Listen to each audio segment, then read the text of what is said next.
Assalamualaikum warahmatullahi wabarakatuh. Alhamdulillah. Alhamdulillahirabbil alamin.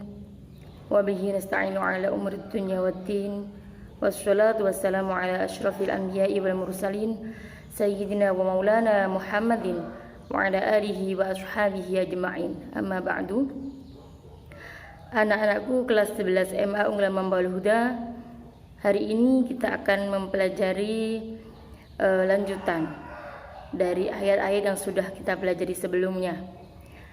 Ya. Kita akan mempelajari tentang surah Al-Baqarah ayat 267 sampai 268. Ayat ini membahas tentang apa? Nanti kita akan bicara. Namun sebelumnya dua ayat ini menggunakan perspektif pendekatan metode tafsir maudhu'i. Jadi akan mengupas, akan menjawab problem sesuai dengan temanya. Adapun tema pada hari ini sebenarnya adalah pemanfaatan kekayaan alam. Ya, baiklah, kita akan membaca ayat ini. A'udzubillahi minasyaitonirrajim. Bismillahirrahmanirrahim. يا أيها الذين آمنوا أنفقوا من طيبات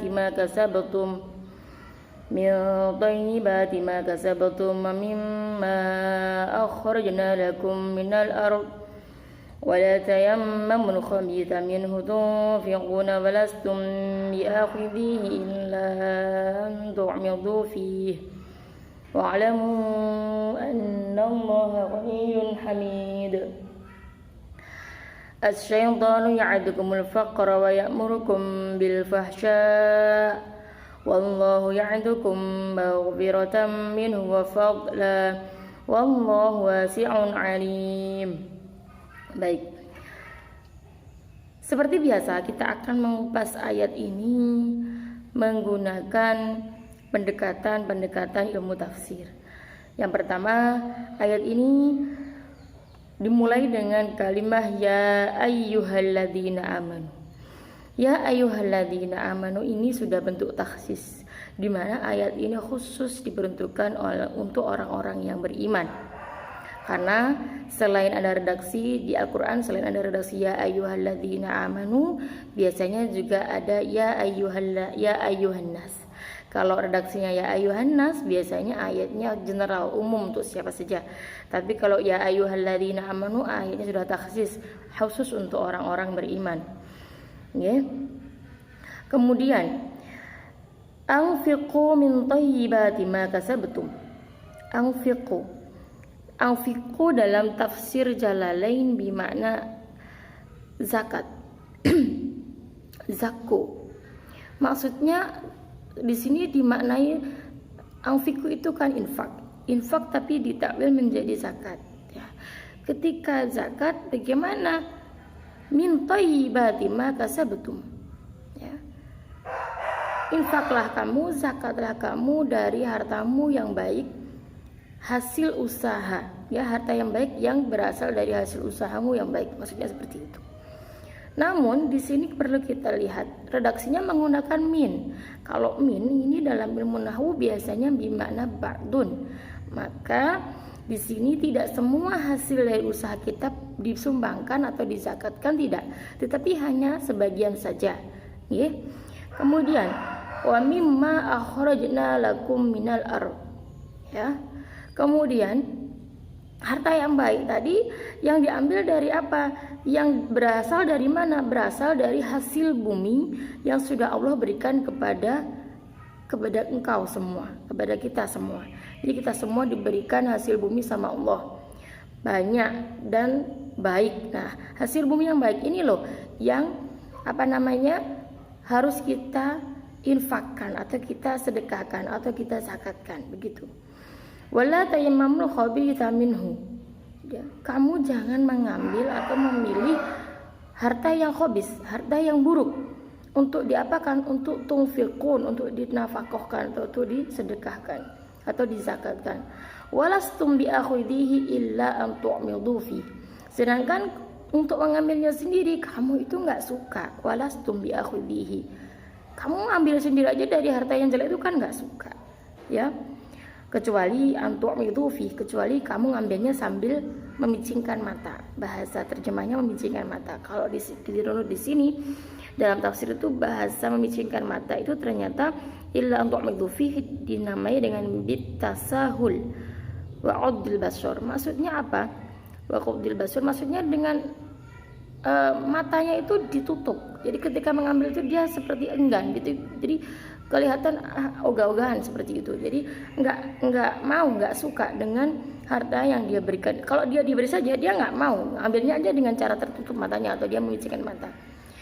Maka idealnya kalau memberi dengan hal yang baik, dari harta yang sudah kita dapatkan dari Allah. Kenapa? Wallahu wa'lamu annallaha ghaniyyun hamid. Ketahuilah bahwasanya Allah itu zat yang kaya dan juga zat yang terpuji. Ya, lanjutkan.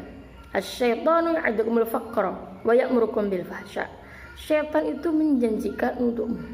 Bahasa awalnya ya'idukum dimaknai menjanjikan. Namun kemudian di dalam beberapa ulama tafsir atau ulama tafsir menyepakati makna ini ditakwil. Takwil itu memalingkan makna. Maksudnya adalah yukhawwifukum. Maksudnya menakut-nakuti kamu sekalian apa? Al-faqra, fakir. Kalau kamu sampai banyak memberi, kalau kamu sering memberi, maka nanti kamu menjadi fakir. Itu adalah bisikan setan. Itu adalah kekhawatiran yang berasal dari setan. Kemudian apa? Wa ya'murukum bil fahsya, dan setan menyuruh kamu pula untuk melakukan perbuatan fahsya. Fahsya di sini dijelaskan bahwa al-bukhl maknanya adalah pelit dan mencegah dari menunaikan zakat. Karena dia khawatir dia akan miskin kalau dia berzakat, maka setan memerintahkan untuk janganlah, nggak usah zakat kayak gitu. Ayat merukum bil fasya. Fasya di sini binai pelit, pelit dan tidak mau menunaikan zakat. Padahal apa? Padahal wallahu ya'idukum maghfiratan minhu wa fadla.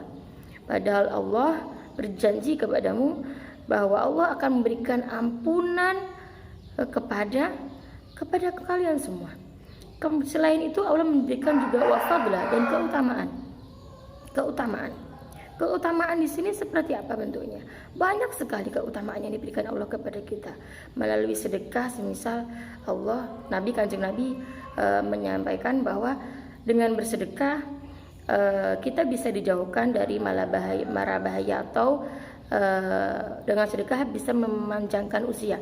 Nah, mungkin di sini juga kita bisa mengambil hikmah dari ayat ini, kedua ayat ini, bahwa ayo kita dalam kondisi bangsa yang sedang carut marut, dalam kondisi bangsa yang sedang dirundung kekhawatiran, terus melakukan kebaikan, terus melakukan ibadah, memperbanyak sedekah, karena juga sedekah bisa menjauhkan kita dari mara bahaya. Nah, seperti itu. Kemudian selanjutnya wallahu wasi'un alim. Ketahuilah bahwa Allah itu zat yang maha luas, zat yang maha mengetahui. Insyaallah cukup sekian demikian